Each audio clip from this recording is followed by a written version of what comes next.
मोदी सरकार के 12 साल के कार्यकाल में 115 बार पेपर लीक हुए हैं और उसमें एक बहुत बड़ा संख्या ऐसे पेपरों का है जो कि अपॉइंटमेंट्स के साथ जुड़े हुआ। आपने इस पूरे प्रोटेस्ट को किस तरह से देखा और लोगों को किस तरह से समझा इसको? ये जो मूवमेंट खड़ा हुआ है ये भारतीय इतिहास के एक बहुत ही निर्णायक मोड़ पे खड़ा हुआ है। भारत में विशेष रूप से श्री राजीव गांधी के सरकार के बाद एक ऐसी आर्थिक नीति अपनाई गई जो जवाहरलाल नेहरू के आर्थिक नीति से अलग थी, भिन्न थी। इसका सीधा सीधा नतीजा ये हुआ कि जो शिक्षित नवयुवक थे, मध्यम वर्ग और उसके नीचे, उनके लिए रोज़गार की एक बहुत बड़ी समस्या खड़ी होती है। और जैसे अर्थव्यवस्था का निजीकरण हुआ वैसे ही शिक्षा का भी निजीकरण हुआ, और पहले स्कूली शिक्षा में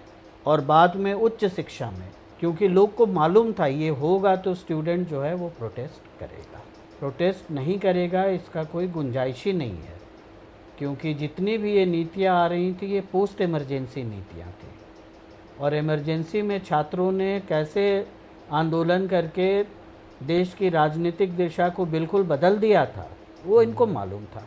अब ये जो नीतियाँ आईं ये नीतियाँ न्यूट्रल नहीं थी, और इसका नतीजा ये हुआ कि आप देखेंगे कि जो प्राइवेटाइजेशन ऑफ एजुकेशन बढ़ता है और उसके साथ जो नए प्रकार के रोज़गारों का उदय होता है, वहाँ एक विशेष वर्ग के लोगों का जो एक विशेष प्रकार की शिक्षा प्राप्त करते हैं उनका दबाव बढ़ता है। ये एक पृष्ठभूमि थी जिसको समझना बहुत ज़रूरी है अगर हम पेपर लीक्स को समझना चाहते हैं। पेपर लीक भारत में राजीव गांधी के समय से शुरू नहीं होता है, वो शुरू से था, लेकिन जो पेपर लीक्स पहले होते थे वो स्थानीय स्तर पे होते, वो पूरी व्यवस्था पे उतना बड़ा प्रभाव नहीं करते थे। और जो पेपर लीक होता है वो इंडस्ट्रियल स्केल पे होता है, और ऐसा होगा कि पूरे भारत को झकझोर के रख देगा, क्योंकि जब पेपर लीक होता है तो वो पेपर सब कोई नहीं खरीद सकता है। लीक पेपर खरीदने के लिए आपको 30 लाख, 40 लाख, 20 लाख ऐसा पैसा चाहिए। सबसे इंटरेस्टिंग बात है, संजीव मुखिया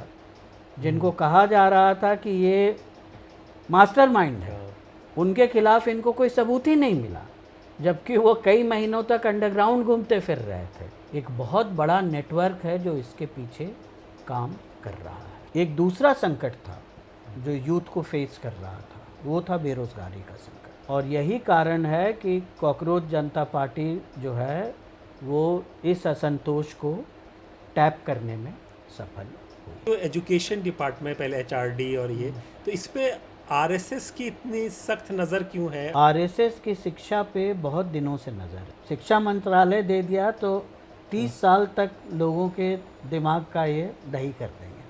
तो अगर आप शिक्षा में निजीकरण की नीति को बढ़ाते रहेंगे तो प्रत्यक्ष या परोक्ष रूप से पेपर तो लीक होंगे ही होंगे। इतनी मजबूत सरकार, चाणक्य नीति कही जाती है, तो क्या ये जो अंडर करंट चल रहा था इसको कैलकुलेट नहीं कर पाई या खुद होने दिया? इसको लोग बड़ा कंफ्यूज हैं कि एक बार जब आदमी दूध से जलता है ना तो फिर छाछ भी फूक फूक के पीता है। बीजेपी को भी ये लग रहा था कि हम सीजेपी को कंट्रोल कर लेंगे। करप्शन तब तक होगा जब तक समाज में राजनीति असमानता पर आधारित है। यहाँ उन्होंने जो यूथ का असंतोष था ना उसको अंडर एस्टिमेट कर दिया। यूथ ने देखा कि जो आराम से बैठे हुए हैं, भूख हड़ताल कर रहे हैं, इतनी मुश्किल से 19 दिन हड़ताल चला, बच्चों ने तो 23 दिन तक हड़ताल किया, किसी को कुछ नहीं बोल रहे हैं, किसी को कोई नुकसान नहीं पहुंचा रहे हैं, ऐसे कोई बात नहीं कर रहे हैं जो कि असामाजिक हो या समाज में असंतोष फैलाए,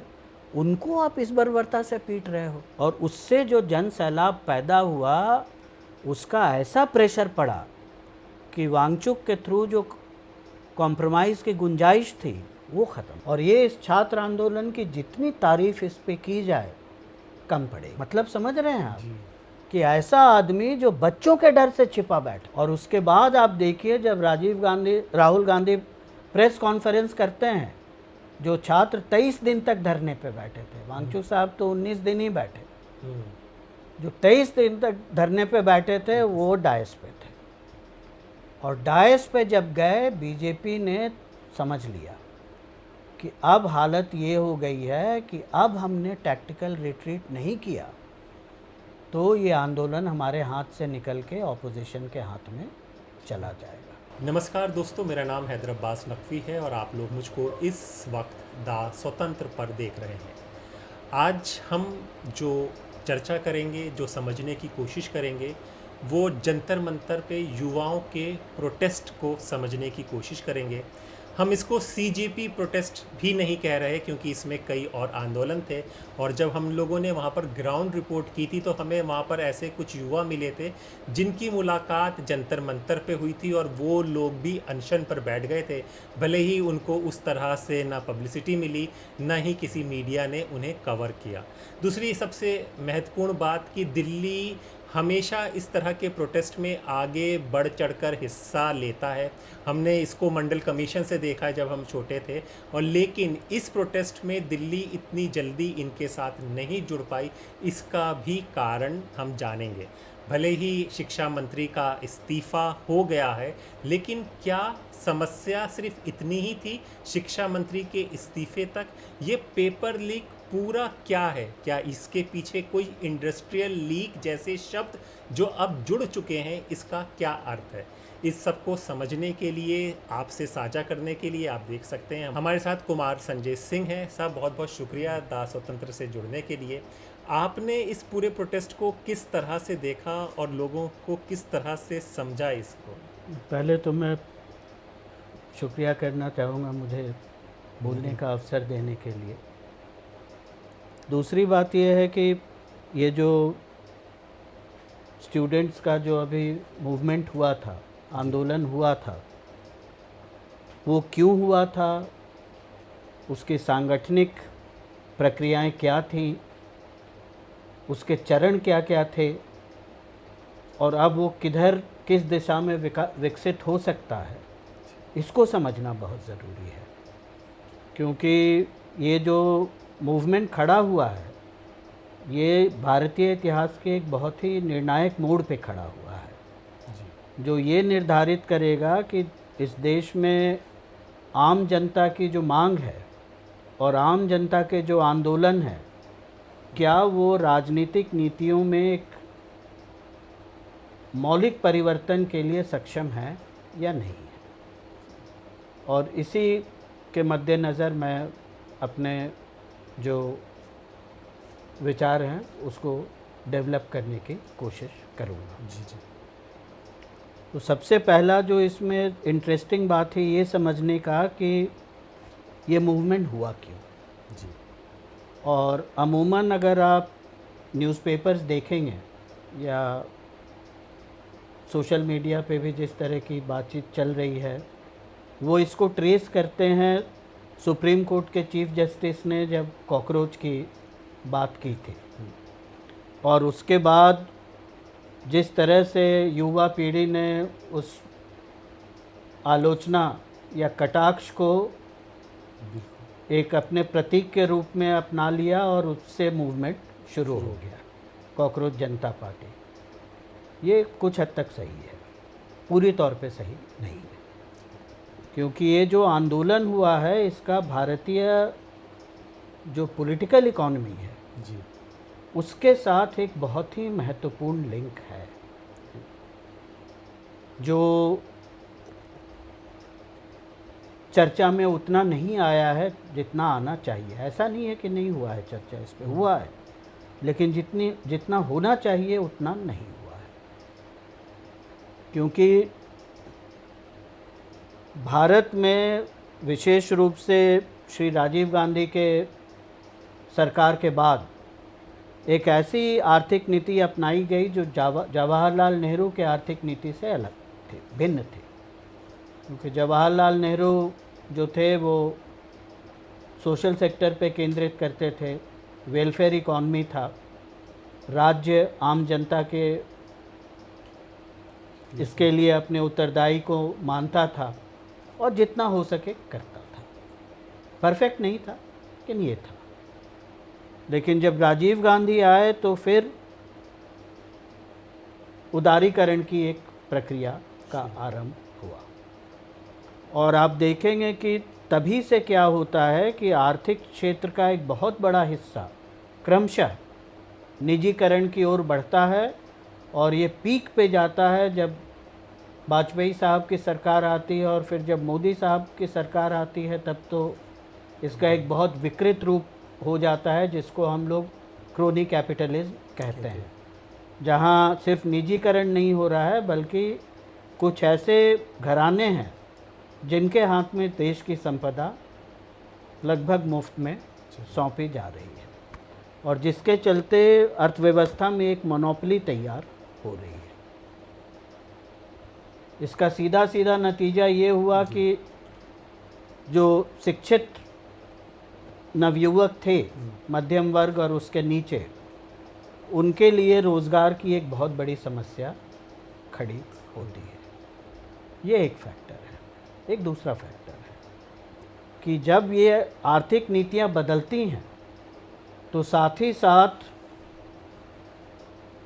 शैक्षणिक नीतियां बदलती हैं, और जिस तरह से आप देखेंगे कि अर्थव्यवस्था में मोनोपोलीज क्रिएट होना शुरू होती हैं, अंबानी, फिर बाद में अडानी।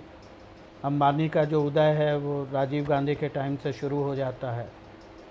जो कॉरपोरेट वॉर्स होते हैं, उसी मोनोपोली की प्रक्रिया आपको शिक्षा के क्षेत्र में भी दिखाई देती है, और जैसे अर्थव्यवस्था का निजीकरण हुआ वैसे ही शिक्षा का भी निजीकरण हुआ, और पहले स्कूली शिक्षा में और बाद में उच्च शिक्षा में भारी मात्रा में निजी प्लेयर्स को इंट्रोड्यूस किया गया, लाया गया। और इंटरेस्टिंग बात क्या है कि जब ये होता है तो एक और चीज़ होती है जो बहुत रोचक है कि शैक्षणिक नीतियों पर और जो कॉम्पिटिटिव एग्ज़ाम है, जो जॉब्स के लिए आप भरते हैं या प्रोफेशनल डिग्रीज के लिए आप भरते हैं, उनके केंद्रीकरण की प्रक्रिया का आरंभ होता है। पहले ये सब राज्य स्टेट स्तर पे होते थे, लेकिन आप देखेंगे कि जैसे जब निजीकरण की प्रक्रिया शुरू होती है तो सेंट्रलाइज्ड एग्जामिनेशन का प्रोसेस शुरू होता है। ये कैपिटलिज्म का लॉजिक है। क्लियर है जी। अब ये जो होता है इसके साथ एक और पुछल्ला लगता है, और इस पुछल्ले के दो पहलू हैं। पहला पुछल्ला ये लगता है कि शिक्षा के प्रति जो राज्य का दायित्व है वो हटता है, क्योंकि जाहिर सी बात है निजी प्लेयर आएंगे तो राज्य का दायित्व नहीं रहेगा। और इतना ही नहीं, शिक्षा के ऊपर जो फ़ी के ऊपर कैसे निर्धारित किया जाएगा उस पे भी राज्य के अधिकार को सीमित किया जाता है। और ये प्रक्रिया का आरंभ होता है कि कॉलेजेस ऑटोनोमस होंगे और वो अपने फंड्स को खुद इकट्ठा करेंगे। और खुद इकट्ठा कैसे करेंगे? कुछ तो कैपिटलिस्ट हाउसेस से वो ग्रांट्स लेंगे, और दूसरा कि जो स्टूडेंट है वो पे करेगा। तो फ़ी का जो स्ट्रक्चर है वो बढ़ेगा और बहुत तेज़ी से बढ़ेगा। अब ये एक बहुत पेचीदा सब्जेक्ट है, इस पे कभी और बात कर लेंगे, लेकिन इतना बोल के मैं आगे बढ़ता हूँ। साथ ही एक दूसरी प्रक्रिया शुरू होती है, क्योंकि लोग को मालूम था ये होगा तो स्टूडेंट जो है वो प्रोटेस्ट करेगा। प्रोटेस्ट नहीं करेगा इसका कोई गुंजाइश ही नहीं है, क्योंकि जितनी भी ये नीतियाँ आ रही थी ये पोस्ट इमरजेंसी नीतियाँ थी, और इमरजेंसी में छात्रों ने कैसे आंदोलन करके देश की राजनीतिक दिशा को बिल्कुल बदल दिया था वो इनको मालूम था। तो आप देखेंगे एक बड़ा इंटरेस्टिंग चीज़ होता है कि एक प्रक्रिया शुरू होती है जिसमें कैंपस को डीपोलिटिसाइज करने के प्रयास शुरू होते हैं। ये जो राजीव गांधी लाए थे एनपीई, उसमें था, उतना व्यापक रूप से नहीं था। लेकिन जब वाजपेयी साहब की सरकार आती है, जब वो प्रधानमंत्री थे और मुरली मनोहर जोशी शिक्षा मंत्री थे, तो एक इन्होंने रिपोर्ट निकाला और उस रिपोर्ट का नाम था अंबानी बिरला रिपोर्ट, जिसमें चेयरमैन थे मुकेश अंबानी और बोर्ड में सदस्य थे कुमार मंगलम बिरला, जो दो प्रधान कॉरपोरेट हाउसेज इंडिया के हैं। और इन्होंने निकाला था रिपोर्ट जिसमें ये बात साफ कही गई थी कि किसी को अगर उच्च शिक्षा ग्रहण करनी है तो उसको खुद पे करना पड़ेगा। और लेकिन ज़्यादा इंटरेस्टिंग बात क्या थी कि कैंपस के डिपोलिटिसाइजेशन का उसमें पूरा एक पॉलिसी तय किया गया। और इसी समय आप देखेंगे लिंडो कमीशन का भी रिपोर्ट आया था कि यूनिवर्सिटीज़ को आप डिपोलिटिसाइज करो। तो यूनिवर्सिटी जहाँ से नए विचार निकलते हैं, जाओ राजनीतिक परिवर्तन के दिशा में जाते हैं, उसको ख़त्म करो, क्योंकि यूनिवर्सिटी जो है राजनीतिक चेतना का केंद्र नहीं होना चाहिए, बल्कि यूनिवर्सिटी ऐसे युवकों को तैयार करने का केंद्र होना चाहिए जो कि कदम ताल करते हुए जाएं और पूंजीपतियों द्वारा स्थापित उत्पादन के केंद्रों या सर्विस सेक्टर में अपने श्रम का या अपने कैपेबिलिटीज़ का योगदान करें। तो ये सब आरंभ हुआ था। अब ये जो नीतियाँ आईं, ये नीतियाँ न्यूट्रल नहीं थी, तटस्थ नीतियाँ नहीं थी, क्योंकि इनका प्रभाव जो था पूरे समाज पे एक समान नहीं पड़ रहा था। इनका प्रभाव असमान था। जिनके पास पैसे थे, जिनके पास हैसियत थी, जिनके परिवार वाले राजनीतिक रसूख के थे, उनको तो इससे फ़ायदा था, क्योंकि एक बहुत बड़ा सीट उनके लिए डिफैक्टो आरक्षित हो जा रहा था। जो गरीब लोग थे, मध्यम वर्ग और उसके नीचे के लोग, उनको इससे बड़ा नुकसान था। और इसका नतीजा ये हुआ कि आप देखेंगे कि जो प्राइवेटाइजेशन ऑफ एजुकेशन बढ़ता है और उसके साथ जो नए प्रकार के रोज़गारों का उदय होता है, वहाँ एक विशेष वर्ग के लोगों का जो एक विशेष प्रकार की शिक्षा प्राप्त करते हैं, उनका दबाव बढ़ता है। ये एक पृष्ठभूमि थी जिसको समझना बहुत ज़रूरी है अगर हम पेपर लीक्स को समझना चाहते हैं। क्योंकि देखिए, पेपर लीक भारत में राजीव गांधी के समय से शुरू नहीं होता है, वो शुरू से था। लेकिन जो पेपर लीक्स पहले होते थे वो स्थानीय स्तर पे होते थे, वो पूरी व्यवस्था पे उतना बड़ा प्रभाव नहीं करते थे।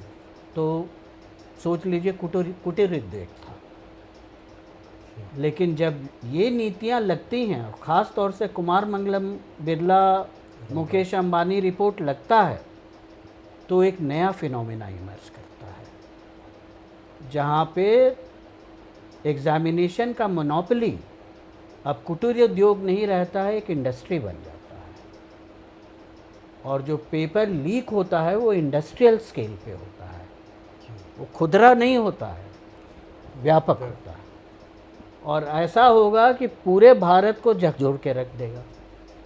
तो ये इस तरह का जो लीक था, वो जो सबसे पहला हुआ था वो 2003 में हुआ था, जब वाजपेयी जी प्रधानमंत्री थे और मुरली मनोहर जोशी जी शिक्षा मंत्री थे। एक बिहार के नौजवान थे, उनका नाम था रंजीत डॉन।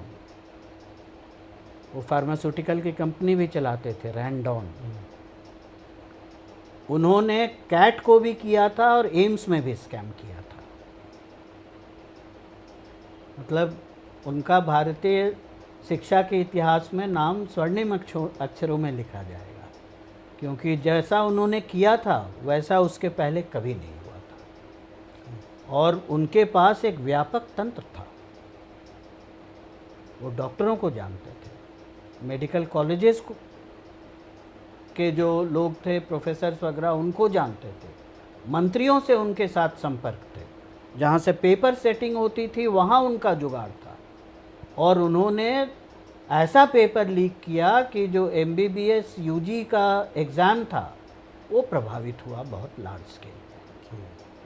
और फिर उनको सज़ा हुई, और सज़ा हुई 1.5-2 साल में फिर वो निकल लिए।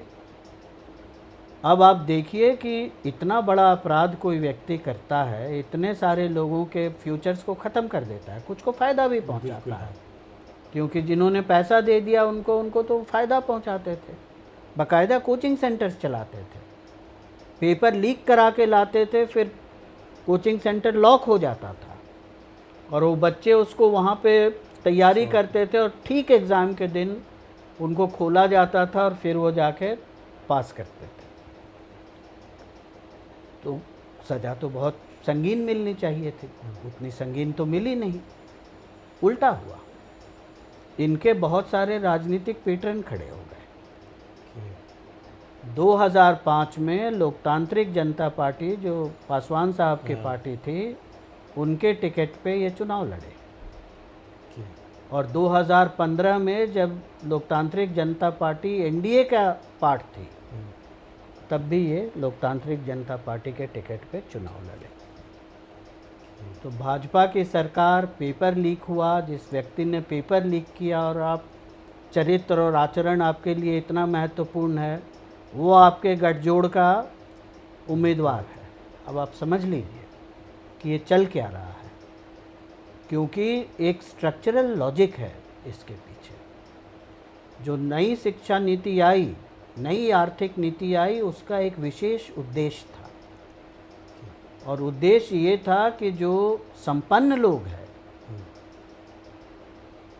उनके हितों को तो बढ़ोतरी दी जाएगी, उनके हितों को सुरक्षित रखा जाएगा और जो नीचे के लोग हैं उनमें अब उनके हितों की सुरक्षा के प्रति जो राज्य का उत्तरदायित्व है वो कम होगा और कोई ख़ास तवज्जो उसको दिया नहीं जाएगा। और इसी पृष्ठभूमि में फिर वो पेपर लीक होता है, क्योंकि पेपर लीक क्या करता है कि एक विशेष भूमिका निभाता है कि नीतिगत जो असमानता है उसको और प्रखर बनाने के लिए आप पेपर लीक कराते हो, क्योंकि जब पेपर लीक होता है तो वो पेपर सब कोई नहीं खरीद सकता है। लीक पेपर खरीदने के लिए आपको 30 लाख, 40 लाख, 20 लाख ऐसा पैसा चाहिए।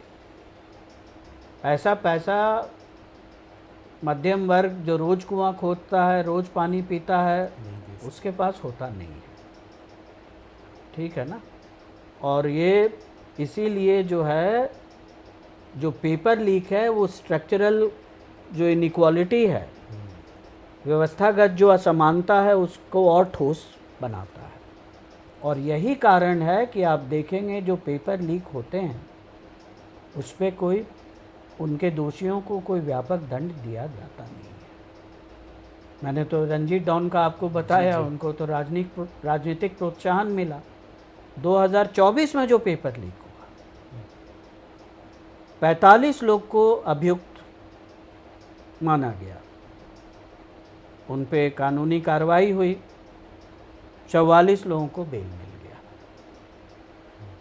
बेल क्यों मिला? क्योंकि सीबीआई ने उचित समय में अपने केस को कंप्लीट नहीं किया, तो सब बेल पे निकल गए। सबसे इंटरेस्टिंग बात है, संजीव मुखिया, जिनको कहा जा रहा था कि ये मास्टरमाइंड है, उनके खिलाफ इनको कोई सबूत ही नहीं मिला, जबकि वो कई महीनों तक अंडरग्राउंड घूमते फिर रहे थे जब शुरू में पेपर लीक का खुलासा हुआ था। और ये संजीव मुखिया भी जो हैं, इनकी बहुत व्यापक राजनीतिक महत्वाकांक्षाएं थीं। अगर आप उस समय के अखबार पढ़ेंगे तो सब ये अटकल लगा रहे थे कि इनका पॉलिटिकल एम्बिशंस है। तो और सीबीआई किसकी है? केंद्रीय सरकार की है। राजनीतिक पार्टियां क्या हैं?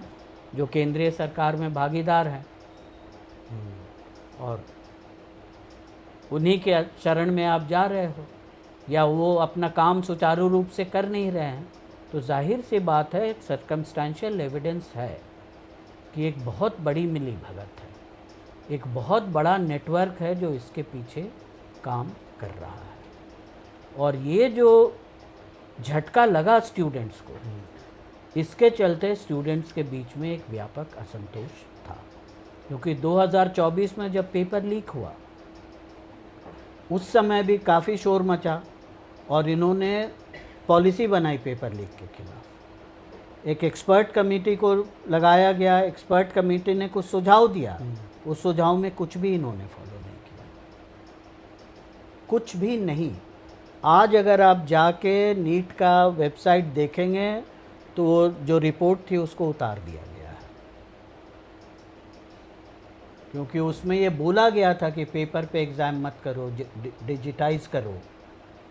अब डिजिटाइज करेंगे तो फिर लैपटॉप कौन खरीद सकता है? बिल्कुल। गांव का बच्चा तो खरीद नहीं सकता है। बहुत जगह तो लाइट भी नहीं आती है। कोविड के समय हमने ये दर्दनाक घटनाएं देखी थी कि बच्ची बहुत मेधावी है, फादर के पास इतने पैसे नहीं है कि स्मार्टफोन खरीद के दे सके, तो पढ़ नहीं पा रही है। तो असमानता तो बढ़ेगी, जो समाधान भी दे रहे हैं उसमें भी असमानता बढ़ रही है। तो एक क्लियर कट स्ट्रक्चरल लॉजिक है। सरकार की जो उदारीकरण की नीति है, सरकार की जो नई शिक्षा नीति है, और इस तरह के जो मैनिपुलेशंस होते हैं एग्ज़ाम में। एक दूसरा संकट था जो यूथ को फेस कर रहा था, वो था बेरोज़गारी का संकट। क्योंकि आप देखिएगा कि जब नई आर्थिक नीति आई तो ये माना गया कि अब केंद्र आपको नहीं देगा, स्टेट सेक्टर आपको एम्प्लॉयमेंट नहीं देगा, आप निजी सेक्टर उस जो कमी आएगी उसको फुलफ़िल कर लेगा। अब इस पे बहुत सारे काम हैं। जयति घोष का काम है द मार्केट दैट फेल्ड। ये देखा गया कि जो कॉरपोरेट सेक्टर्स हैं उसमें पूंजी निवेश ज़्यादा होता है, जॉब का अपॉर्चुनिटी कम होता है। तो जॉब के अपॉर्चुनिटीज टाइटन हो रहे थे। और आप एक और चीज़ देखिएगा कि ऐसे एग्ज़ाम, ऐसी प्रतियोगिताएं जो नौकरी से संबंधित है, उनमें पेपर लीक की संख्या नीट से कहीं ज़्यादा है।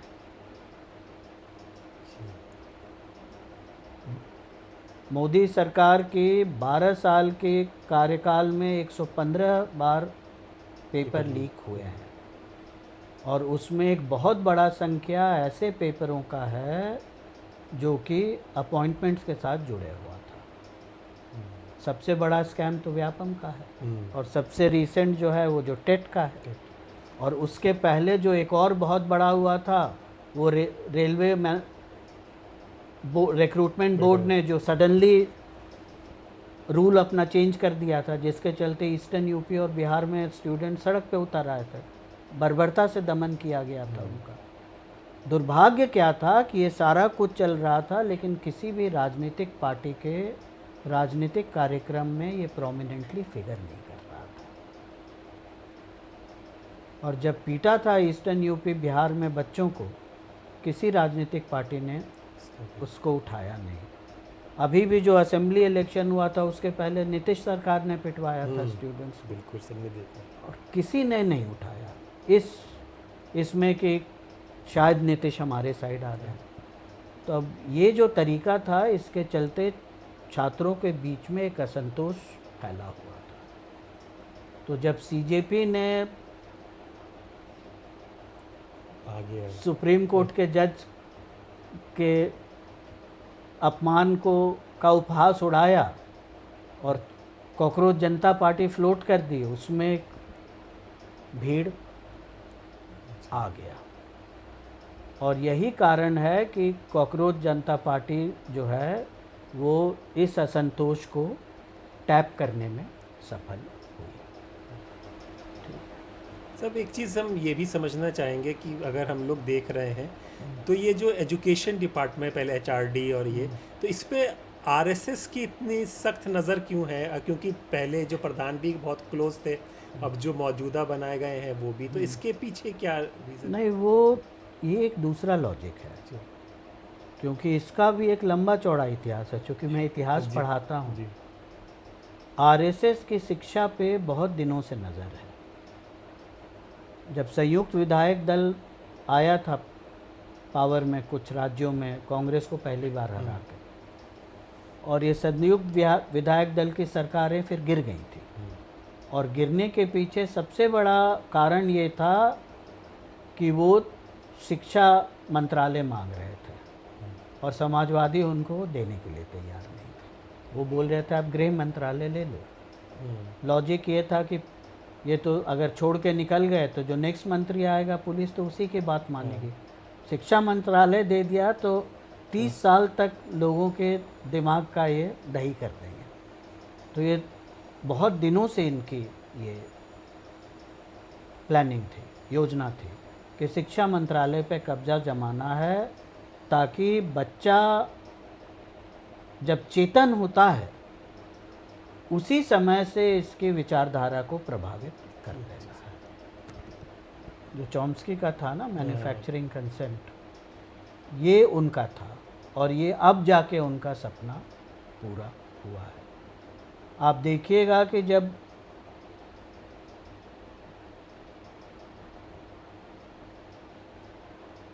अडवाणी जी मंत्री बने थे मिली जुली सरकार में, तो उन्होंने प्रसारण मंत्रालय को पकड़ा था और जितने अपने लोग थे उनको भरा था, और आज की तारीख में उनमें से बहुतों को गोदी मीडिया का ये दिया जाता है।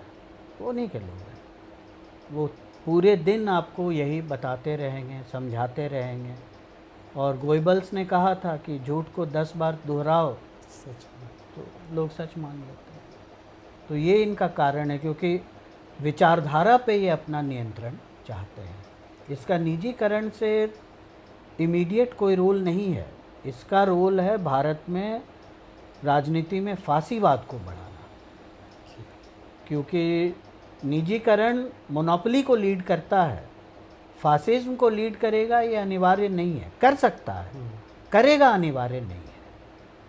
लेकिन अगर आप आरएसएस जो है उसमें एक फिर वैचारिक हस्तक्षेप करता है, जिससे कि जो इकोनॉमिक और पॉलिटिकल सेंट्रलाइजेशन हो रहा है उदारीकरण के चलते, उस पे जो है एक दक्षिणपंथी विचारधारा हावी हो जाए और तब फांसीवाद की भूमिका तैयार हो जाती है। सर, हम ये भी समझना चाहेंगे कि अभी जो बताए जा रहे हैं कि इतने सख्त कानून कर दिए गए हैं, इतना जुर्माना होगा, इतना ये होगा, लेकिन अगर सरकार चाहेगी तो इन सब के बिना भी पेपर लीक रुक सकता था, रुक सकता है। लेकिन अब ये सब दिखावा हो रहा है या ये हकीकत है, या इससे कुछ प्रभाव पड़ेगा या नहीं? देखिए, एक बात तो तय है कि कानून को सख्त करने से जुर्म रुकता नहीं है। मर्डर पे डेथ सेंटेंस है, ऐसा थोड़ी है कि मर्डर्स रुक गए, वो तो होता है क्योंकि उसका कारण कहीं और है। तो अगर आप शिक्षा में निजीकरण की नीति को बढ़ाते रहेंगे तो प्रत्यक्ष या परोक्ष रूप से पेपर तो लीक होंगे ही होंगे।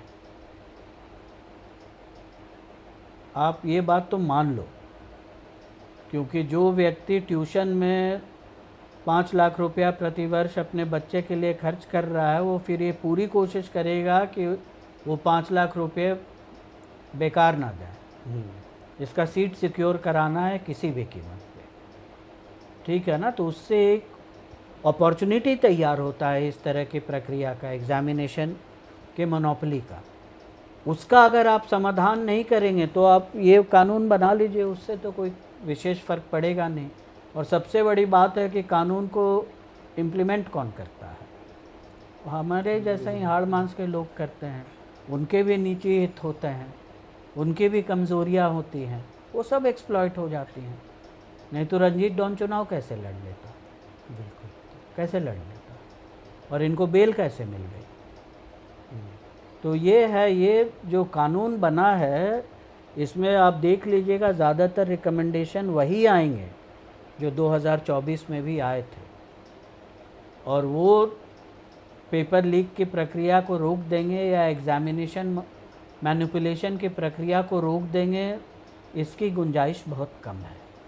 क्योंकि जब तक ये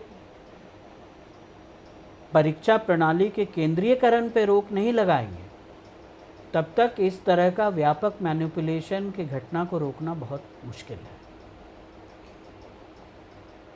ये सब हम वापस प्रोटेस्ट पे आते हैं। हाँ जी, बिल्कुल। इतनी मजबूत सरकार, चाणक्य नीति कही जाती है, तो क्या ये जो अंडर करंट चल रहा था इसको कैलकुलेट नहीं कर पाई या खुद होने दिया? इसको लोग बड़ा कंफ्यूज हैं, क्योंकि जिस तरह से परमिशन मिलती है, जिस तरह से कोई इंसान आता है, क्योंकि आप और कोई हम करें तो हमें इस तरह से नहीं दिया जाता। फिर आपने सुनील अंबेडकर जी का बयान भी आरएसएस वालों का आया था कि भाई स्टूडेंट्स को अधिकार है। फिर बीजेपी का भी इंडियन एक्सप्रेस में छपा था कि जब ये सब शुरू हो रहा था, लेकिन उसके बाद फिर कहानी एकदम से यूँ बदल गई। तो ये सब चीज़ों में क्या छुपा हुआ ये समझना चाहिए। इसमें है क्या ना कि एक बार इंडिया अगेंस्ट करप्शन बना था जी। और फिर नूरानी साहब ने उनके सारे भेद खोल के सबके सामने रख दिए। उसके चलते क्या हुआ है कि एक बार जब आदमी दूध से जलता है ना तो फिर छाछ भी फूक फूक के पीता है। उसके बाद फिर वांगचुक साहब का स्टेटमेंट आ जाता है कि मेरी तो दीपके से मुलाकात सक्सेना साहब ने करवाई है, जो कि मौजूदा लेफ्टिनेंट गवर्नर हैं। तो लोगों के मन में शंका शुबा तो थी, और बीजेपी को भी ये लग रहा था कि हम सीजेपी को कंट्रोल कर लेंगे। ये बात तो तय है, क्योंकि आप देखिए सीजेपी जब आती है तो उसको आने दिया जाता है, धरने पे बैठने दिया जाता है। वांगचुक साहब आते हैं, उनको आने दिया जाता है। लद्दाख के लिए आते हैं तो नहीं आने दिया जाता है, इसके लिए आने दिया जाता है। आके वो धरने पे बैठते हैं, फिर प्लेटफॉर्म किसी को शेयर नहीं करने देते हैं अपना। हाँ, अकेले बैठ। हाँ, जब लेफ्ट स्टूडेंट्स भी हंगर पे स्ट्राइक पे बैठते हैं तो उनसे कहा जाता है आप ना अलग बनाओ अपना। तो ये तो तय था कि वो ये चाह रहे थे कि मूवमेंट ऐसे लोगों के हाथ में रहे जिनसे फ्यूचर नेगोशिएशन हो सके, और ऐसा वो इसलिए चाह रहे थे क्योंकि उन्होंने देखा था कि इंडिया अगेंस्ट करप्शन को उन्होंने कैसे यूज़ किया था। और इसमें मैं आपकी भूमिका बहुत ही नेगेटिव मानता हूँ, क्योंकि आपने क्या किया कि भारत में जो मध्यम वर्ग की पॉलिटिक्स थी वो एक आलोचनात्मक पॉलिटिक्स हुआ करती थी, बहुत ही क्रिटिकल पॉलिटिक्स थी, क्योंकि इंटेलेक्चुअल्स वहीं से निकलते थे और इंटेलेक्चुअल्स पब्लिक ओपिनियन को बिल्ड करते थे। उन्हीं लोगों ने इमरजेंसी के खिलाफ माहौल खड़ा किया था। आपने क्या किया कि मध्यम वर्ग की पॉलिटिक्स को डिपोलिटिसाइज कर दिया। क्यों डिपोलिटिसाइज किया? कि उसने कहा ये देखो सेकुलरिज्म वर्सेस कम्युनलिज्म डिबेट महत्वपूर्ण नहीं है, महत्वपूर्ण क्या है कि प्रशासन सुचारू रूप से चलना चाहिए। ठीक है, आप उनके नीतियों को देखें। और उसके बाद उन्होंने क्या किया कि कम्युनलाइजेशन ऑफ पॉलिटिक्स को नेचुरलाइज किया। अब उसके मैं आपको दो एग्जाम्पल दूंगा। केजरीवाल साहब ने कहा था कि जब रूपी डिवैल्यू हो रहा था कि इस पे सरस्वती का फ़ोटो चिपका दो, तब वो डिवैल्यू नहीं होगा। आपको याद होगा ये कमेंट उन्होंने दिया था। और दूसरा, जहाँ भी चुनाव देने जाते हैं, चुनाव के लिए पहला उनका होता है कि हम आपको तीर्थ यात्रा फ्री कराएंगे। अब सरकार ट्रैवल एजेंसी तो है नहीं। तो इससे क्या हुआ कि बीजेपी वही बात बहुत ही भद्दे तरीके से कहती है, उसी बात को वो ऐसे कहते थे कि ये आर्ग्यूमेंट्स नेचुरलाइज हो गए। और इसका कारण क्या हो गया कि मध्यम वर्ग की पॉलिटिक्स डिपोलिटिसाइज हो गई, और दिल्ली के चुनाव में इसका असर दिखाई देता है। अब तो वो असर भी गया, लेकिन वो दिखाई दिया 2 चुनाव में, और वो मजाक बात नहीं है 10 साल तक इस असर को देखना कि पहले आप फिर बीजेपी। ठीक है ना, विधानसभा में आप, केंद्रीय सरकार में बीजेपी। ये मतलब पूरा लखनवी अंदाज है, पहले आप फिर बीजेपी। और इतने आसानी से वही वोट बैंक शिफ्ट हो जाता है। वो इसलिए होता है क्योंकि वैचारिक स्तर पे आपने कोई कैंपेन खोला ही नहीं, और जिस जगह पे आप कैंपेन खोल रहे थे वो उस विचारधारा पे था जहां आरएसएस बहुत कंफर्टेबल है। आरएसएस तिरंगा यात्रा निकालता था, ये भी निकालते थे। वो 110 फुट का निकालते थे झंडा, तो ये 120 फीट का निकालते थे झंडा। तो उसमें क्या हुआ कि एक जो सेक्युलर ऑल्टरनेटिव था, एक जो सेक्युलर इमेजिनेशन था पॉलिटिक्स का, वो बैकग्राउंड में चला गया और इसका खामियाजा हम लोगों ने भोगा। और इसमें जो छात्र आंदोलन हुआ उसको लेके मैं बहुत ही एहसानमंद हूँ कि उन्होंने दोबारा इस डिबेट को खड़ा कर दिया है, वैचारिकी के डिबेट को जो आप नहीं कर पाया था। खैर, सीजेपी जो था, अगर आप उसके कार्यक्रम को देखेंगे, क्योंकि जो एलजी साहब ने मिलवाया नहीं मिलवाया वो सब तो दिगर बातें हैं, आप उनके पॉलिटिक्स को देखिए। जहां उन्होंने प्रोटेस्ट किया सब महानगर हैं, बेंगलोर में किया, मुंबई में किया, फिर दिल्ली आए। यहाँ पे संभ्रांत शिक्षित वर्ग की संख्या भारत के अन्य क्षेत्रों से ज़्यादा होती है और यही कारण है कि आपका भी पहला एक्सपेरिमेंट दिल्ली में सफल होता है। It's basically a middle class aspiration of politics. ठीक है, फिर आप आते हैं दिल्ली में और दिल्ली में आप एक कार्यक्रम करते हैं। कार्यक्रम आप किस पे करते हैं? नीट का पेपर लीक। शिक्षा नीति पे आप कुछ नहीं बोलते हैं। शिक्षा के निजीकरण और नई शिक्षा नीति से इसका क्या संबंध है, कैसे गरीब गुरबे को नुकसान हो रहा है नई शिक्षा नीति से, आप कुछ नहीं बोलते हैं। एक फोकस नीट। और ये टैक्टिकल रीज़न भी हो सकता है, लेकिन उनका रीज़न टैक्टिकल नहीं था, क्योंकि फिर आप 3 प्रधान मांग रखते हैं। पहला, प्रधान साहब का रेजिग्नेशन। और प्रधान साहब का रेजिग्नेशन क्यों? क्योंकि वो इनएफिशिएंट है। 2 बार आपने आपके मंत्री रहते हुए पेपर लीक हुआ। अब देखिए ये जो कितना लिमिटेड डिमांड है, क्योंकि आपने पेपर लीक के मामले को एक सिस्टमिक फेलियर को छोड़ के एक व्यक्तिगत फेलियर पे रिड्यूस कर दिया। और आपने करप्शन पे भी यही किया था। करप्शन तब तक होगा जब तक समाज में राजनीति असमानता पर आधारित है। जिसके पास राजनीतिक शक्ति ज़्यादा है उसके पास करप्शन का अपॉर्चुनिटी है। जब तक आप समता पर आधारित राजनीति को खड़ा नहीं करेंगे, करप्शन कोई नहीं रोक सकता है। और आपने क्या कर दिया? उसको व्यक्तिगत फेलियर पे ले गए, मोरालिटी का क्वेश्चन बना दिया कि मैं कट्टर ईमानदार होंगे। फिर आप भैया लैंड रोवर पे क्यों चलते हो? आपने तो कहा था आप मारुति पे चलोगे। क्योंकि पूरा जो अंडरस्टैंडिंग था ना, वो मोरालिटी के टेरेन पे ले गए। एक जो स्ट्रक्चरल लॉजिक था उसको उन्होंने हटा दिया। यही इनमें दिखाई देता है कि ये इनएफिशिएंट मिनिस्टर है, एफिशिएंट मिनिस्टर ले आओ। मतलब ये वही हो गया कि जल्लाद जो है इनएफिशिएंट है, अच्छे जल्लाद को लाओ। दूसरा डिमांड इनका क्या था? दूसरा डिमांड इनका ये था कि जो 25 छात्र की आत्महत्या हुई है उनको आप कॉम्पनसेशन दो और वाजिब कॉम्पनसेशन दो 1 करोड़ का। और तीसरा डिमांड था कि जो लोग धरने पे आए थे उन पे पुलिस कार्रवाई नहीं होने। मतलब तीनों जो मुद्दे थे उसमें 2 तो सीधे सीधे नीट से लिंक थे। एग्ज़ाम का तो आपने कोई सिस्टमिक एनालिसिस किया नहीं। एग्ज़ाम एजुकेशन का आपने कोई सिस्टमिक आलोचना किया नहीं। और फिर प्रधान साहब ने जैसे ही रिज़ाइन किया आप उठ गए। अब आप उठ गए तो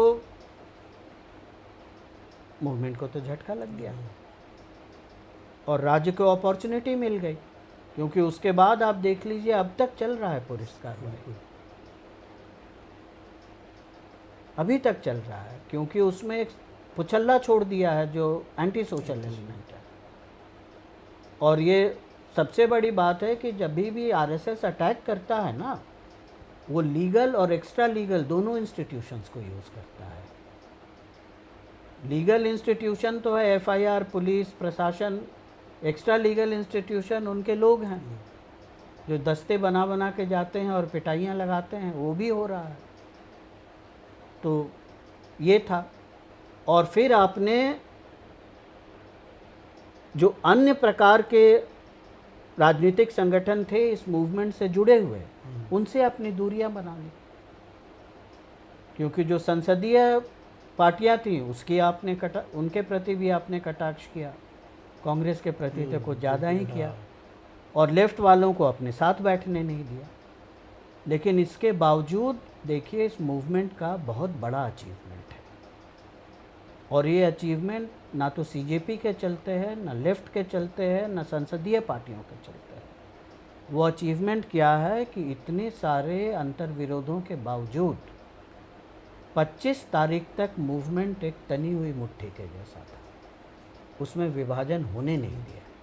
और इसका कारण क्या था? जो भारी संख्या में छात्र आए, ये बीजेपी को डर लग रहा था कि भारी संख्या में छात्र ना आए, और आंदोलन के ख़त्म करने के पृष्ठभूमि के रूप में इन्होंने वांगचुक साहब को उठाया था, क्योंकि वो चाह रहे थे कि जो धरने का प्रतीक बन रहा है उसको हटा दिया जाए। प्रतीक की राजनीति आरएसएस बहुत करता है। जब इंडिया अगेंस्ट करप्शन हुआ तो अन्ना को ले आए थे, और फिर उसको अन्ना को गांधी से उसकी तुलना करने लगे थे। अब ये तो बहुत भद्दा मजाक है गांधी के साथ। और अब आप वांगचुक को ले आते हैं, वो गांधी पार्ट 2 बन जाते हैं या अन्ना पार्ट 2 बन जाते हैं। फिर उस प्रतीक को आप जेल वहाँ ले जाएंगे, अस्पताल। अब वहाँ जाके वो कहते हैं हमको 5 सितारा अस्पताल चाहिए जी। गांधी तो ऐसा कभी नहीं कहते, वो तो 3rd क्लास में चलते थे। और फिर वहाँ जाने के बाद आप देखिए उनका एटीट्यूड कैसा नर्म पड़ा, कि प्रधान के रेजिग्नेशन पे भी वो मशवरे पे उतर गए, रेड लाइन नहीं रहा। तो ये वो चाह रहे थे, ये हो नहीं पाया, क्योंकि यहाँ उन्होंने जो यूथ का असंतोष था ना, उसको अंडर एस्टिमेट कर दिया। क्योंकि जब यूथ ने देखा कि जो आराम से बैठे हुए हैं, भूख हड़ताल कर रहे हैं, इतनी मुश्किल से 19 दिन हड़ताल चला, बच्चों ने तो 23 दिन तक हड़ताल किया, किसी को कुछ नहीं बोल रहे हैं, किसी को कोई नुकसान नहीं पहुंचा रहे हैं, ऐसी कोई बात नहीं कर रहे हैं जो कि असामाजिक हो या समाज में असंतोष फैलाए, उनको आप इस बर्बरता से पीट रहे हो। तो लोगों के बीच ना एक नैसर्गिक नैतिकता होती है। भारत में ना आप किसी से भी बात करो, जो घूस लेता है उससे भी करो, मजाक नहीं कर रहा हूँ मैं, वो बोलेगा कि घूस लेना होता तो खराब है, लेकिन क्या करें, एक नैसर्गिक नैतिकता होती है लोगों में, जिसको कुछ विद्वान थे वो मोरल इकोनॉमी कहते थे। तो वो जो था ना, वो ठेस पहुंच गया लोगों को कि यार ये तो नाजायज़ है। कश्मीर में जब तक गोली चलती थी ऐसा नहीं लगता था, ये तो अपने बच्चों को पीट रहे हैं। और उससे जो जन सैलाब पैदा हुआ, उसका ऐसा प्रेशर पड़ा कि वांगचुक के थ्रू जो कॉम्प्रोमाइज़ की गुंजाइश थी वो ख़त्म हो गई। और आप देखेंगे कि सीजेपी भी कॉल वापस लेने के लिए उसके बाद तैयार नहीं हुआ। और वहाँ आप देखेंगे कि जो पार्लियामेंट्री ऑपोजिशन था और जो लेफ़्ट ग्रुप्स थे, उनको बहुत नैतिक बल मिला, बहुत बड़ा नैतिक बल मिला। और ये इस छात्र आंदोलन की जितनी तारीफ़ इस पे की जाए कम पड़ेगी, क्योंकि मुझे तो लग रहा था कि जो क्रांतिकारी राजनीति थी हमारे जनरेशन के साथ ख़त्म। मैं बहुत डिप्रेस्ड रहता था। ये पहली बार मुझे लगा कि ये कोई नहीं ख़त्म कर सकता भारत में इस तरह की आलोचनात्मक राजनीति को, क्योंकि उन्होंने क्या किया, जो स्टूडेंट का दबाव पड़ा ना, वो भारत में राजनीति के जोग्राफिया को बदल दिया। ये मजाक बात नहीं है कि ऐसा देश जो आज फांसीवाद के कगार पे खड़ा है, वो तो कुछ राज्य हैं जो इनकी बात नहीं मान रहे हैं। दक्षिण के राज्य पंजाब, कश्मीर, और नॉर्थ ईस्ट में जो गैर संसदीय राजनीति वहाँ चलती है वो नहीं मान रहे इनकी बात, नहीं तो फांसीवाद तो ये कल का ला चुके होते। तो ऐसे हालात में राजनीति के जोग्राफिया को बदल देना मामूली चीज़ नहीं है, क्योंकि जब छात्र आंदोलन के लिए खड़े हो गए उसके पहले का अगर आप अखबार देखें तो बात किस पे हो रही थी। आज बीजेपी ने 20 सांसद तोड़ दिए, आज बीजेपी ने 6 सांसद तोड़ दिए, 3/4 बहुमत में अब इनको मात्र 22 सांसद चाहिए, वो भी जुगाड़ हो जाएगा। और अब भारत में एक 1 नेशन 1 इलेक्शन होगा और डिलिमिटेशन भी होगा। यही था ना डोमिनेंट पॉलिटिकल डिस्कोर्स। जब छात्र उतर गए, जब वांगचुक को उठा के ले गए, उसके बाद आप देखो किस पे विवाद हो रहा था, शिक्षा नीति।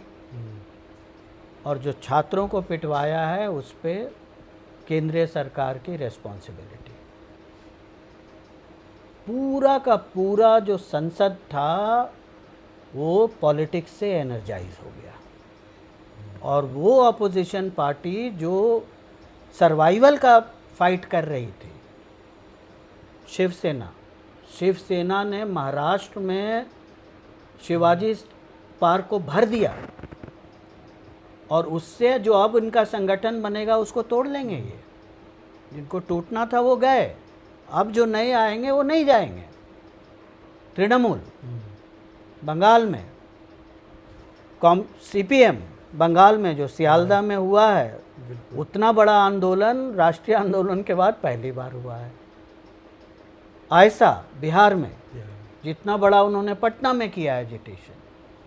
तो आप देखिए कि पॉलिटिक्स को इन्होंने संसद में एनर्जाइज कर दिया, और पॉलिटिक्स में ऑपोजिशन पार्टी को सांगठनिक रूप से एनर्जाइज कर दिया, और इसका बहुत दूरगामी परिणाम होगा, विशेष रूप से कांग्रेस के लिए और ऑपोजिशन गठजोड़ के लिए। आप देखिए कि कांग्रेस और समाजवादी पार्टी पहुंच गई प्राइम मिनिस्टर के घर और धरने पे बैठ गई, और पूरा पॉलिटिक्स जो शेप हुआ वो हुआ ऑपोजिशन वर्सेस मोदी। अब आप इसका मतलब समझिए प्रतीकात्मक। एक अकेला सब पर भारी था, अब एक अकेला निपट अकेला हो गया। मतलब समझ रहे हैं आप कि ऐसा आदमी जो बच्चों के डर से छिपा बैठा है, इसका पॉलिटिक्स आप समझिए क्या ताप लाया है पॉलिटिक्स में। और उसके बाद आप देखिए जब राहुल गांधी प्रेस कॉन्फ्रेंस करते हैं, जो छात्र 23 दिन तक धरने पे बैठे थे, वांगचुक साहब तो 19 दिन ही बैठे, जो 23 दिन तक धरने पे बैठे थे वो डायस पे थे। और डायस पे जब गए, बीजेपी ने समझ लिया कि अब हालत ये हो गई है कि अब हमने टैक्टिकल रिट्रीट नहीं किया तो ये आंदोलन हमारे हाथ से निकल के ऑपोजिशन के हाथ में चला जाएगा। ठीक है ना। और इमीडिएटली उन्होंने प्रधान का रेजिग्नेशन करवाया। अब इससे कांग्रेस को और ऑपोजिशन को क्या फ़ायदा है, 1 मिनट में उसको मैं डिस्कस कर लेता हूँ। क्योंकि देखिए इंडिया में जो रीजनल पॉलिटिक्स है ना, वो हमेशा सेंट्रल पॉलिटिक्स के खिलाफ खड़ी होती है। जैसे इमरजेंसी के समय बेसिकली प्रांतीय पार्टियों का गठजोड़ था, लेकिन ये गठजोड़ स्थिर तब होता है जब कोई ऑल इंडिया पार्टी उसको प्लेटफॉर्म देती है, कोई ऑल इंडिया संगठन। तो इमरजेंसी का सक्सेस इसलिए हुआ था कि आरएसएस के पास एक ऑल इंडिया संगठन था, जिस ढांचे का इस्तेमाल किया प्रांतीय पार्टियों ने एक व्यापक गठबंधन बनाने के लिए। इंडिया गठबंधन का जो फेलियर हो रहा है वो इसलिए हो रहा है क्योंकि कांग्रेस अब वो है जो कि ऑल इंडिया पे प्रेजेंट है, लेकिन कांग्रेस का सांगठनिक ढांचा कमज़ोर है और उसका वोट बैंक कम है। जो राहुल गांधी ने इस बार किया है उससे इतना तो तय है कि एक ऐसे वर्ग में कांग्रेस फिर से पहुंचेगा जो उसके हाथ से इमरजेंसी के बाद निकल गया था, वो है शिक्षित बुद्धिजीवी वर्ग, जो कि इमरजेंसी के बाद उसका रुझान एंटी कांग्रेस था, ठीक है ना। और ये राहुल गांधी ने पहले भी कोशिश की थी, किसान आंदोलन के समय भी, कोविड के समय भी, सक्सेसफुल नहीं हुआ, इसमें जाके हुआ है। और इसका होगा क्या कि इससे जो इंडिया गठबंधन है उसको स्थायित्व प्रदान होगा, और मोदी के लिए ये ज़्यादा बड़ी चुनौती खड़ी करेंगे, यूपी के चुनाव में भी और 29 के चुनाव में भी। अब आते हैं छात्र आंदोलन की दूसरी चीज़ में, क्योंकि देखिए छात्र आंदोलन जो है ना, इसके प्रारूप को समझना ज़रूरी है। इसका प्रारूप क्या है कि ये एक कॉम्पोजिट आंदोलन है। इसको हम लोग तो पुराने मार्क्सवादी हैं, इसको हम लोग यूनाइटेड फ्रंट बोलते थे, मास पॉलिटिक्स, जहाँ विभिन्न प्रकार के संगठन, विभिन्न विचारधाराएं किसी एक ज्वलंत मुद्दे पे एक साथ आती हैं। और वो ज्वलंत मुद्दा कौन प्रोवाइड कर रहा था? जो स्पॉन्टेनियस छात्रों का भीड़ उमड़ा था, वो प्रोवाइड कर रहा था। तो ये जो कॉम्पोजिट मूवमेंट था, ये आपके आंदोलन से इसके सबसे बड़े डिफरेंस थे, क्योंकि आपका जो आंदोलन था उसमें जो पूरा नियंत्रण था वो अरविंद केजरीवाल और उनके द्वारा मनोनीत लोगों का था। अब जो आया उसमें कोई भी संगठन दूसरे संगठन को कंट्रोल नहीं कर सकता था, और इससे क्या हो गया कि जो संगठन का स्वरूप था वो मल्टीपोलर हो गया। एक पोल पे सीजेपी था, उसका प्लेटफॉर्म अलग था, एक पोल पे लेफ्ट था, उसका प्लेटफॉर्म अलग था, एक पोल पे संसदीय पार्टियां थी, उसका प्लेटफॉर्म अलग था। अब आप कॉम्प्रोमाइज़ करोगे कैसे? एक से करोगे तो दूसरा आगे बढ़ा देगा। और यही कारण है कि बीजेपी ने जो ख्याली पुलाव पकाए थे कि हम तो यूज़ कर लेंगे, हमने पहले भी किया था, अब फिर कर लेंगे, वो धाराशायी हो गया। क्योंकि जब ये वांगचुक गए और फिर उन्होंने डिमांड को डाइल्यूट करने की कोशिश की, वो चला नहीं, क्योंकि जो नीचे से ताप उभर रहा था वो रेजिग्नेशन से कम मानने के लिए तैयार नहीं था। एक बात है, और इसीलिए इस मल्टीपोलैरिटी को समझने की ज़रूरत है, और ये मल्टीपोलैरिटी इस मूवमेंट को किधर ले जाएगा उसको समझने की ज़रूरत है। अब अगर इसको समझना है तो आपको ये भी समझना पड़ेगा कि जब जन आंदोलन होते हैं, जो कॉम्पोजिट होते हैं, वो हर समय एक गति पे नहीं चलते हैं। उसका होता है, उसमें उभार के क्षण आते हैं, स्थिरता के क्षण आते हैं, राइज का, फिर स्टैग्नेशन, फिर राइज, फिर स्टैग्नेशन। ये है ऑल ओवर द वर्ल्ड, ये देखा गया है। राष्ट्रीय आंदोलन में भी आप देखेंगे, आंदोलन होता था, फिर शांत होता था, फिर आंदोलन होता था। तो शुरू में अगर आप आंदोलन देखेंगे तो बहुत धीमे धीमे चल रहा था, और उसका एक कारण तो था कि इन्होंने टैक्टिकल ब्लंडर किया था। सीधे हंगर स्ट्राइक से कभी नहीं शुरू किया जाता है, और ख़ास तौर से ऐसी सरकार के खिलाफ। आपको याद है ना, प्रोफेसर अग्रवाल थे आईआईटी के, 119 दिन हंगर स्ट्राइक पे बैठे, मर गए, इनके कान पे जू तक नहीं लगी। तो ऐसे सरकार के खिलाफ हंगर स्ट्राइक पे तब बैठना चाहिए जब आपने आंदोलन का मोमेंटम प्राप्त कर लिया है। तो शुरू में ये धीमे चल रहा था, और शुरू में जो इस मूवमेंट को सस्टेन कर रहा था वो विश्वविद्यालय में जो लेफ़्ट यूनियन के कार्यकर्ता थे वो कर रहे थे। आप तो वहाँ गए थे, मैं तो तबीयत ठीक नहीं रहती, अब जा नहीं पाता हूँ, लोगों से फ़ोन पे बात करता हूँ, न्यूज़पेपर्स पढ़ता हूँ, उसी से पता चलता है मुझे। कुछ दोस्त हैं जो अभी भी जाते हैं, उनसे पूछता हूँ, तो वो चला रहे थे। तो वो फेज़ जो था वो इनिशियल फेज़ था। ये इनिशियल फेज़ फिर मास फेज़ में गया। मास फेज़ में गया जब इन्होंने छात्रों को पिटवा दिया और वांगचुक साहब को ज़बरदस्ती उठा लिया। उसके बाद जन सैलाब भड़क गया।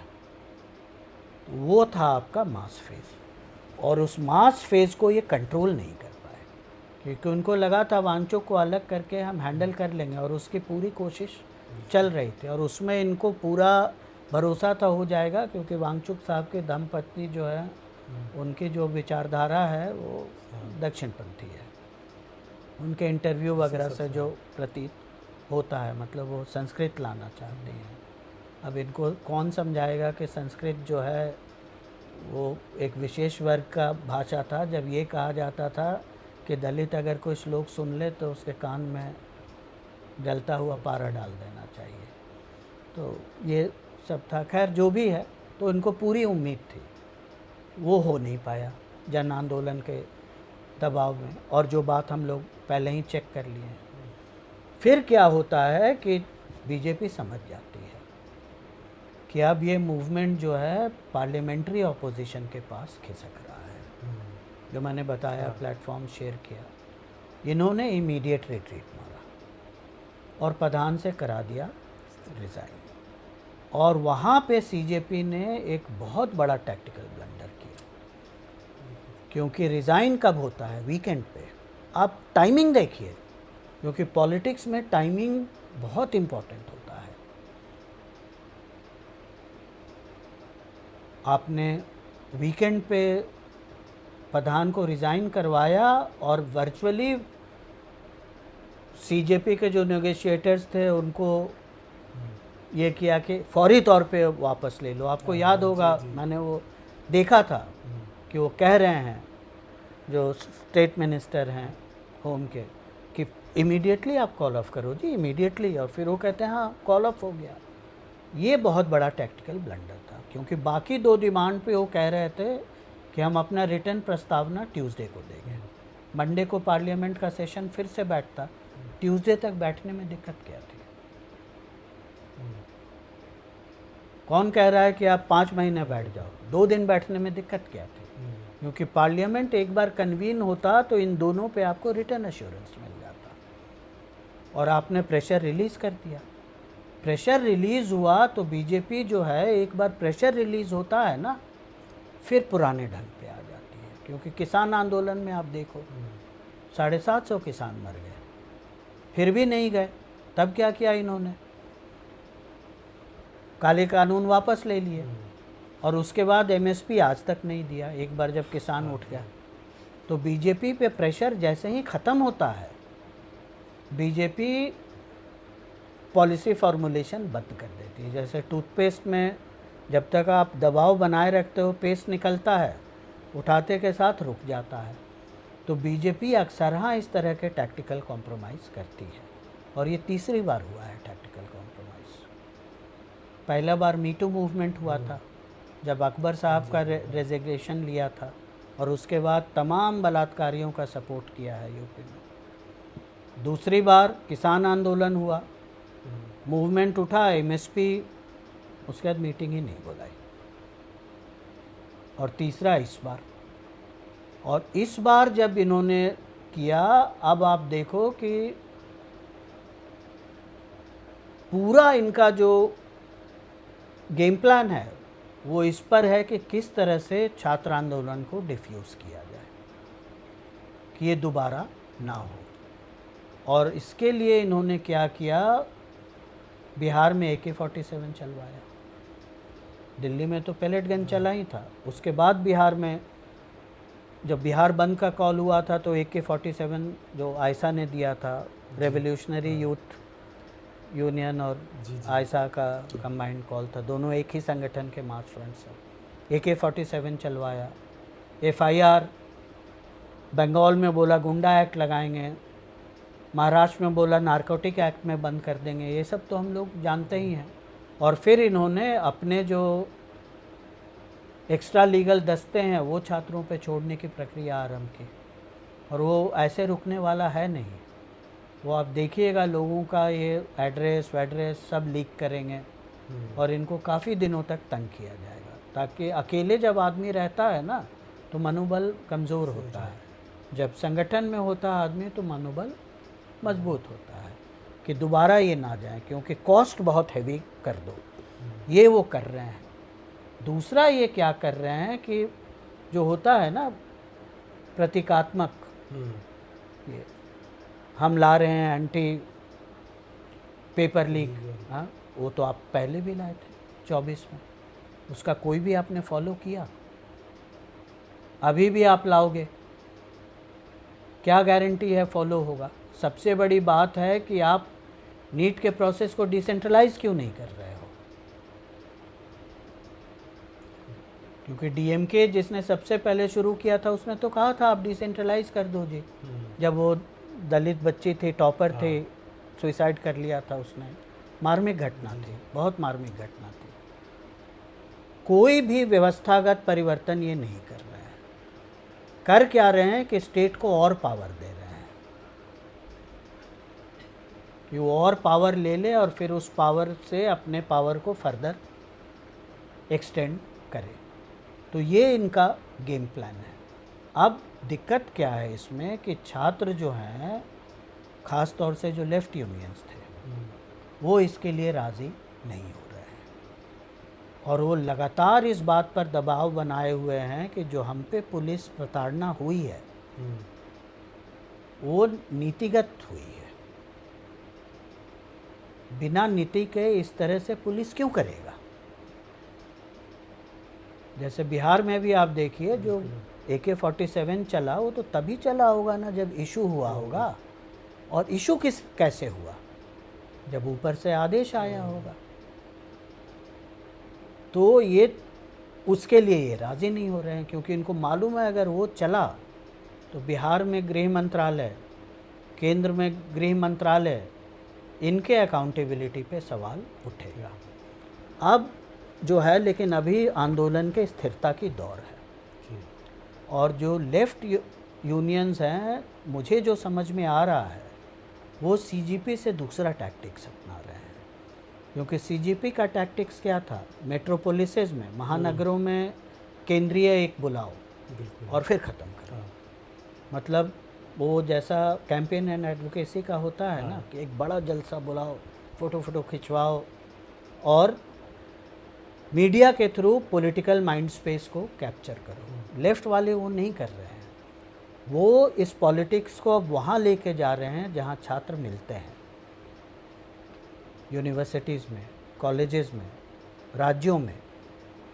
और आप देखिएगा कि जो लेफ़्ट का प्रयास है, ये मूवमेंट को एक डिसेंट्रलाइज तरीके से रन करेगा, जहाँ पर राज्य के ऊपर अब जो दबाव पड़ेगा वो यूनिवर्सिटी में छात्रों को एनर्जाइज करके ये जनरेट करेंगे। और जो नेक्स्ट फेज़ आएगा उसका जो स्वरूप होगा वो डिसेंट्रलाइज्ड होगा और उसका जो ऑब्जेक्टिव होगा to affix the accountability of the state. जो पुलिस रिप्रेशन हुआ है उसमें जो केंद्र का जो उत्तरदायित्व है छात्रों के ऊपर बर्बर आक्रमण करने के, उसको निर्धारित करने के लिए होगा, जो मेरी समझदारी बनती है। वैसे आपने बहुत अच्छे तरीके से पूरा समझा दिया और दर्शकों को भी समझ में आएगा कि कैसे हुआ, क्या हुआ और अब क्या होगा। अभी स्थिर है, फिर कुछ वक्त लगेगा लेकिन उठेगा, ये सब स्टूडेंट फिर आएंगे।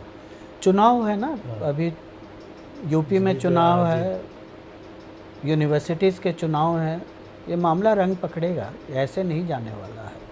चलिए शुक्रिया। और अगर आप लोगों के कोई सवाल हैं तो आप कमेंट बॉक्स में हमें लिख सकते हैं। तो हमें लगा कि ये बहुत ख़ास चर्चा है और आप लोग बराबर हमसे पूछ रहे थे आंदोलन के बारे में, तो इसी तरह की चर्चाएं द स्वतंत्र में जारी रहेंगी। अपने दोस्त हैदर अब्बास नकवी को इजाज़त दें। सर बहुत बहुत शुक्रिया।